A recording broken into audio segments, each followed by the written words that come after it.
l'étagère du haut. J'ai des crampes à force de rester sans bouger. Feuillette-moi, découvre ce qui se cache sous mes mots. Je te rendrai plus que tu n'aurais pensé. Ne me laisse pas prendre la poussière. Je suis pleine de conseils pour te protéger de ces choses qui ont tout pour te plaire, puis te laissent vide et frustré. Leçon 11. Une nouvelle puissance. Chaque chrétien a en lui deux puissances opposées, la chair et l'esprit.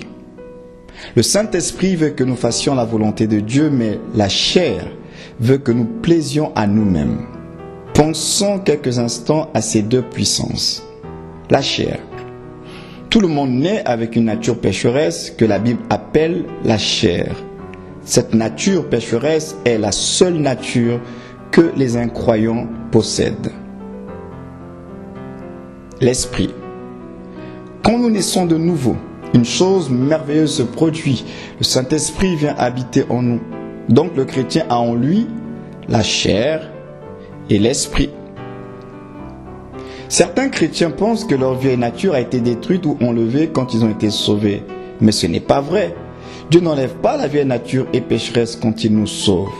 Au lieu de cela, il nous donne son esprit pour la vaincre. Tant que nous serons dans cette vie, nous aurons la chair en nous et elle s'opposera toujours à l'esprit de Dieu en nous. La Bible dit, car la chair a des désirs contraires à ceux de l'esprit et l'esprit en a de contraires à ceux de la chair. Ils sont opposés entre eux, selon Galates 5, verset 17. Dans cette leçon, nous considérerons cet ennemi qui est en nous, la chair. Nous verrons d'où elle vient, ce qui arrive quand elle domine notre vie et comment nous pouvons la vaincre. Alors, qu'est-ce que la chair? La chair et la nature humaine sont Dieu. Elles représentent ce que nous sommes en nous-mêmes en dehors de Dieu. Dans la Bible, Dieu dit beaucoup de choses au sujet de la chair, mais aucune d'elles n'est agréable à entendre. En voici 5. Premièrement, la chair est pécheresse. Deuxièmement, la chair n'obéit pas à Dieu. Troisièmement, la chair ne peut pas connaître Dieu. Quatrièmement, la chair ne peut pas plaire à Dieu. Cinquièmement, la chair ne peut pas devenir bonne. Dans Romains 7, verset 18, il est écrit « Ce qui est bon, je le sais, n'habite pas en moi, c'est-à-dire dans ma chair. » Dans la leçon précédente, nous avons appris qu'une des formes de la chair est le moi, et que le moi cherche toujours à faire les choses à sa manière. Mais il y a une autre partie de la chair qui concerne les convoitises et les désirs pécheurs de notre corps. Même après avoir enlevé le moi du trône de notre cœur et avoir fait du Christ notre roi, nous sommes encore tentés par les convoitises et les désirs pécheurs de notre corps. D'où vient la chair? La chair vient d'Adam. Dieu voulait qu'Adam soit gouverné par son esprit, mais Adam a désobéi à Dieu. Par sa désobéissance, il est mort spirituellement. Il a été séparé de l'esprit de Dieu, l'âme et le corps d'Adam étaient devenus pécheurs. Au lieu de se laisser diriger par l'esprit de Dieu, Adam se laissait maintenant diriger par son âme et son corps pécheur que la Bible appelle la chair. Parce qu'il était le chef de la race humaine, Adam a transmis sa nature pécheresse à toute la race humaine. Qu'arrive-t-il alors quand la chair domine? Sais-tu ce qui s'est produit quand la chair a dominé l'homme? Son corps est devenu une fabrique de péché. Tout le monde sait ce que c'est une fabrique. Une fabrique est un édifice utilisé pour la fabrication de certains produits. Quand la chair a dominé l'homme, son corps est devenu une fabrique de péché.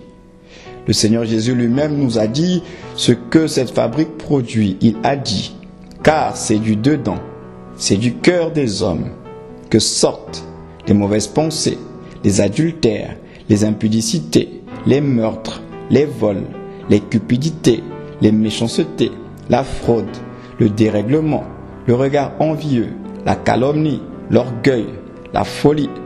Toutes ces choses mauvaises sortent du dedans et souillent l'homme. Marc chapitre 7, versets 21 à 23. Alors comment Dieu a-t-il résolu le problème de la chair? Nous avons déjà vu que la chair n'est pas détruite ou enlevée lors de notre salut. La chair est tout aussi pécheresse qu'auparavant. Elle ne pourra jamais être changée en quelque chose de bon. Pour nous sauver complètement, Dieu devait mettre la fabrique de péché hors d'état de nuire. Il ne devait pas seulement pardonner nos péchés, mais il devait aussi résoudre le problème de la chair. Qu'est-ce que Dieu a fait? Il nous a crucifiés avec le Christ. Pourquoi? Pour que nous ne soyons plus dirigés par la chair. Romains 6,6 nous dit que notre vieux moi a été crucifié avec Christ pour que la chair soit rendue impuissante. Dieu a condamné le péché dans la chair. La chair est toujours avec nous, mais elle n'a plus le droit de régner sur nous. Son pouvoir sur nous est brisé. Nous sommes capables de pécher, mais nous ne sommes pas obligés de le faire. Je répète, nous sommes capables de pécher, mais nous ne sommes pas obligés de le faire. Nous devons dire non à la chair. La Bible dit, ainsi donc frères, nous ne sommes point redevables à la chair pour vivre selon elle. Romains 8, verset 12. Que le péché ne règne donc point dans votre corps mortel et n'obéissez pas à ses convoitises, selon Romains 6, verset 12. Dieu nous a donné une nouvelle puissance. Dieu n'a pas seulement condamné la chair à la croix, mais il a encore fait autre chose. Il nous a donné une nouvelle puissance. Cette nouvelle puissance, c'est la puissance qui nous vient du Saint-Esprit. La Bible dit, et parce que vous êtes fils, Dieu a envoyé dans nos cœurs l'esprit de son Fils. Galates 4, verset 6. Alors, qui est le Saint-Esprit? Le Saint-Esprit est Dieu. Il n'est pas seulement une bonne influence, il est une personne. Le Saint-Esprit est une personne et il est Dieu. Nous devons continuellement nous rappeler ce point important. L'Esprit de Dieu qui est en moi est une personne. Dieu vit dans mon cœur. Le Saint-Esprit est le don de Dieu à chacun de ses enfants. Tous ceux qui croient au Seigneur Jésus ont le Saint-Esprit qui demeure en eux. Quand le Saint-Esprit vient demeurer dans notre cœur, il ne nous quitte jamais plus. Le Seigneur Jésus a dit, « Et moi je prierai le Père et il vous donnera un autre consolateur, afin qu'il demeure éternellement avec vous. » Jean 14, verset 16. Que fait le Saint-Esprit? L'œuvre du Saint-Esprit en nous comporte deux aspects. 1. Il combat la chair. 2. Il produit la vie de Christ en nous. Considérons ces deux tâches du Saint-Esprit.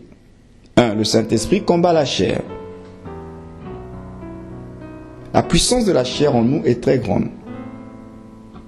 Parfois, elle est trop grande pour nous et elle emporte sur notre volonté. Nous faisons des choses que nous ne voulons pas vraiment faire. Même l'apôtre Paul, avec ses propres forces, ne pouvait pas vaincre la chair. Il a dit, je ne fais pas le bien que je veux et je fais le mal que je ne veux pas. Mais Dieu ne nous a pas laissé essayer de vaincre la chair par nos propres efforts. Il nous a donné une nouvelle puissance, celle du Saint-Esprit, et le Saint-Esprit a pris en main le combat contre la chair. Il est le Saint-Esprit, cela veut dire qu'il déteste le péché. Il s'oppose à tout péché dans notre vie. La chair veut nous faire pécher, mais le Saint-Esprit s'oppose au péché. La Bible dit, car la chair a des désirs contraires à ceux de l'esprit, et l'esprit en a de contraires à ceux de la chair, selon Galates 5, verset 17. Qui est le plus puissant, la chair ou l'esprit? L'esprit, bien sûr. Mais le Saint-Esprit ne nous délivre pas, et ça c'est important de le savoir, le Saint-Esprit ne nous délivre pas sans notre consentement. Nous devons choisir d'être délivrés des œuvres de la chair. Supposons par exemple que nous faisons des colères terribles. C'est là une œuvre de la chair. Nous devons faire un choix. Allons-nous lui permettre de continuer à dominer sur nous ou allons-nous choisir d'en être délivrés? Dieu dit que la chair ne doit pas dominer sur nous. Elle doit au contraire être mise à mort. Sommes-nous d'accord avec Dieu sur ce point? Choisissons-nous d'être délivrés des œuvres de la chair? Si oui, en comptant sur notre mort avec le Christ, demandons au Saint-Esprit de mettre la chair à mort et faisons-lui confiance. La Bible dit, mais si par l'Esprit vous faites mourir les actions du corps, vous vivrez. Romains 8, verset 3. La deuxième tâche du Saint-Esprit consiste à produire la vie de Jésus-Christ en nous. Le Saint-Esprit ne combat pas seulement contre la chair, mais il fait aussi autre chose. Il produit la vie de Jésus-Christ en nous. Le Seigneur Jésus a dit, « Il me glorifiera parce qu'il prendra de ce qui est à moi et vous l'annoncera. » Jean 16, 14. Le Christ est saint, doux, aimant, pur, bon, patient, généreux, fidèle. Le Saint-Esprit prend ces qualités du Christ et les rend réelles dans notre vie. Il fait de la vie du Christ notre vie. Le fruit de l'Esprit, c'est simplement la vie de Jésus-Christ en nous. La Bible nous dit comment cette vie est manifestée. Le fruit de l'Esprit, c'est l'amour, la joie, la paix, la patience, la bonté, la bénignité, la fidélité, la douceur, la tempérance. 2 chemins. En tant que chrétien, il y a 2 puissances en nous. Il y a donc toujours 2 chemins devant nous. Nous pouvons marcher selon la chair ou selon l'esprit. Marcher selon la chair, c'est être dominé par la chair. Marcher selon l'esprit, c'est être dominé par l'esprit. Nous avons déjà vu ce qui arrive quand la chair domine. Ces affreux péchés de la chair peuvent se retrouver dans la vie de toute personne qui n'est pas sauvée. Mais ils peuvent également se retrouver dans la vie d'un chrétien. Il n'y a pas un seul péché de la chair que nous ne soyons capables de commettre. La Bible nous avertit. Ainsi donc, que celui qui croit être debout prenne garde de tomber. 1 Corinthiens 10, verset 12. Comment pouvons-nous vaincre la chair? Pour éviter de succomber aux convoitises de la chair, nous devons marcher selon l'esprit. Cela veut dire que nous devons être sous le contrôle du Saint-Esprit. L'apôtre Paul a écrit, je dis donc, marchez selon l'esprit et vous n'accomplirez pas les désirs de la chair. Selon Galates 5, verset 16. Comment marchons-nous selon l'esprit? Pour marcher selon l'esprit, 3 choses sont nécessaires. 1. Nous devons fixer nos pensées sur les choses de l'esprit. 2. Nous devons nous soumettre à l'esprit. 3. Nous devons faire confiance à l'esprit. Regardons un peu ces 3 choses. 1. Nos pensées. Pour marcher selon l'esprit, nous devons fixer nos pensées sur les choses de l'esprit. Nous devrions commencer chaque journée par un temps de recueillement en tête à tête avec Dieu pour lire sa parole et lui parler par la prière. Chaque jour, chaque fois que c'est possible, nous devrions tourner nos pensées vers le Christ et vers sa parole. Quand nous pensons aux choses de l'esprit, nous sommes conscients de son contrôle dans notre vie. Au contraire, si nos pensées sont tournées vers les choses de la chair, elles nous conduiront au péché et nous perdrons notre communion avec Dieu. La Bible dit que tourner nos pensées vers les choses de la chair, c'est la mort. Mais les tourner vers l'esprit, c'est la vie et la paix. Sur quoi fixons-nous nos pensées? Quelles sont les choses qui nous préoccupent? À quoi passons-nous notre temps et dépensons-nous notre argent? Trouvons-en le motif. Est-ce que le motif vient de l'esprit ou de la chair?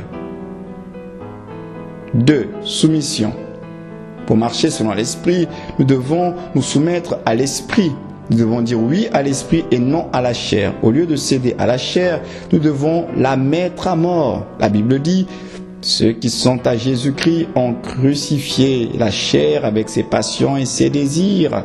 Galates 5, verset 24. 3. Confiance. Pour marcher selon l'esprit, nous devons faire confiance à l'esprit. Nous ne pouvons pas vaincre la chair par nos propres efforts. C'est le Saint-Esprit qui remporte la victoire sur la chair et il le fait quand nous lui faisons confiance. Lorsque nous nous en remettons à lui, il produit la vie de Jésus-Christ en nous et la vie de Jésus-Christ remporte la victoire sur la chair. Que Dieu vous bénisse.